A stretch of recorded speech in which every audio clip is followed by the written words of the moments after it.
Mutia Kanza, ahli gizi yang saat ini bertugas di rumah sakit ini. Saya bersama dengan kakak siapa? Selamat malam, saya dengan Salma. Baik, maaf sebelumnya kak, konseling ini akan menyita waktu kurang lebih 15 menit. Apakah kakak bersedia? Iya, saya bersedia. Baik, kakak di sini nanti kita akan mencari pemecahan masalah gizi yang dialami oleh kakak ya. Oh iya, baik. Berdasarkan data yang ada di kartu ini, tekanan darah kakak ini tinggi sehingga kakak dianjurkan untuk menjalani diet rendah garam. Diet rendah garam ini merupakan pengaturan makanan dengan pembatasan pemberian natrium yang berasal dari bahan makanan, garam dapur, penyedap rasa, baking soda, dan makanan yang diawetkan dengan garam. Jadi, berhubungan dengan pola makan, diet ini dapat diberikan kepada pasien tekanan darah tinggi, penyakit hati, dan ginjal tertentu.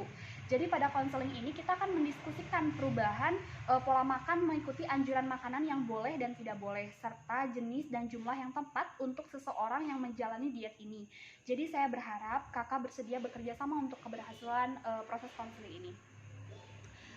Baik, untuk berdasarkan data yang tersedia, berat badan kakak ini 50 kg, untuk tinggi badan kakak ini sekitar 160 cm, usia kakak ini 20 tahun, jadi hasil perhitungan IMT kakak ini sekitar 19,53 kg per meter kuadrat, di mana dikategorikan normal.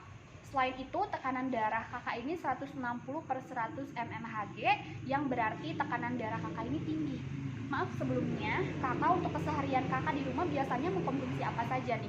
Bisa kakak sebutkan mulai dari nasi, lauk pauk, sayur, dan juga buahnya. Kalau di rumah biasanya saya makan nasi, Kak. Lauknya kadang pakai oseng-oseng, ada ikan asin, tempe, tahu goreng. Kadang juga saya makan kayak yang berkuah-kuah, kayak sop wortel atau bening bayam. Tapi jarang karena saya tidak begitu suka yang berkuah-kuah. Saya juga sangat suka masakan yang berasa gitu, jadi saya melebihkan garamnya dan saya tambahkan masako. Kalau buah sih saya suka yang apa aja, kadang ada yang di rumah atau yang lagi ingin saja. Baik, untuk garamnya kira-kira berapa takaran untuk garam dan masako yang kakak tambahkan pada masakan tersebut? Kalau garam biasanya 4-7 sendok makan dan masakannya biasa setengah dari kemasannya. Kalau untuk cemilan, biasanya kakak mengkonsumsi apa? Saya jarang ngemil, Kak. Kadang seminggu 3 kali saya membuat roti. Kalau lagi pingin di rumah seperti roti bolu, kue kering, pokoknya roti atau kue-kue gitulah. Baik, untuk keluarga kakak apakah ada yang menderita tekanan darah tinggi? Kebetulan tidak ada. Baik, kak setelah mendengar penjelasan tersebut nih, kakak kelebihan asupan natrium yang berasal dari konsumsi garam yang berlebihan dan juga sering menggunakan penyedap rasa. Selain itu, 3 kali seminggu kakak membuat roti atau kue, di mana dalam pembuatan roti atau kue tersebut pasti menggunakan baking soda. Oleh karena itu, tekanan darah kakak ini tinggi yang disebabkan oleh kadar natrium yang berlebih, dan natrium yang berlebih membuat darah kakak menjadi lebih kental sehingga darah dipompa atau ditekan lebih kuat yang menyebabkan tekanan darah kakak ini naik. Jadi, mulai saat ini, kakak harus berusaha untuk mengurangi penggunaan garam dan penyedap rasa. Juga untuk cemilannya, kakak bisa menggantinya dengan buah yang rendah natriumnya. Selain itu, di sini ada beberapa makanan yang dianjurkan dan tidak dianjurkan untuk penderita tekanan darah tinggi.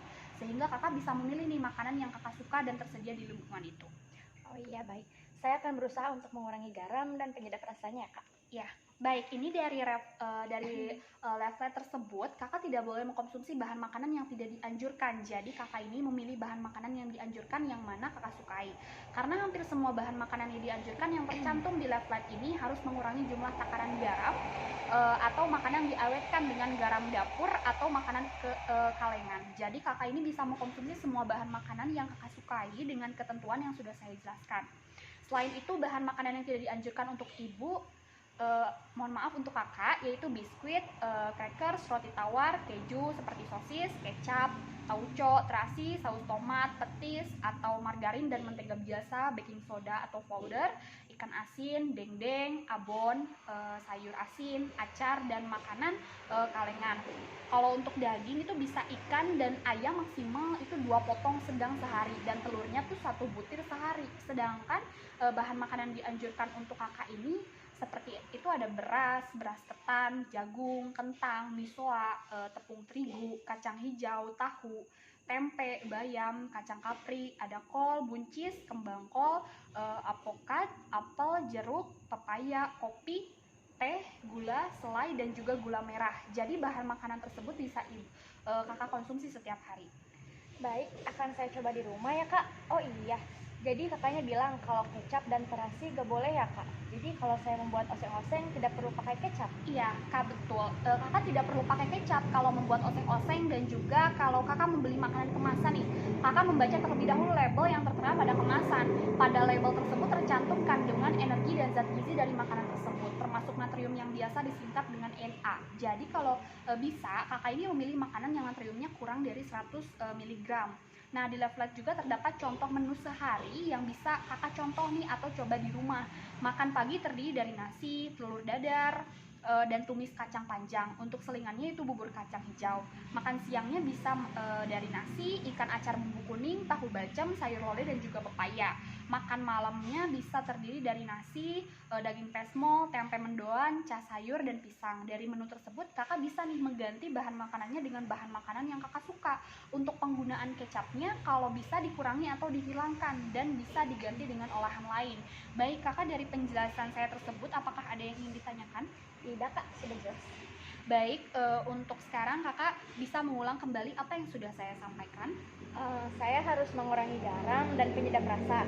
Tidak boleh menggunakan kecap untuk oseng-oseng, tidak boleh makan makanan yang asin-asin, makanan kalengan, makanan dengan baking soda, dan membaca label kemasan terutama kandungan natriumnya. Iya, betul sekali kak. Untuk leafletnya bisa kakak simpan. Jadi kalau kakak lupa atau kurang jelas melihat leaflet tersebut, atau menghubungi nomor saya yang sudah tercantum di leaflet tersebut. Baik kak, terima kasih atas kunjungannya, dan semoga apa yang saya sampaikan bisa bermanfaat bagi kakak. Saya mohon maaf jika selama konseling ada perkataan atau perbuatan saya yang menyinggung perasaan kakak. Sekali lagi terima kasih.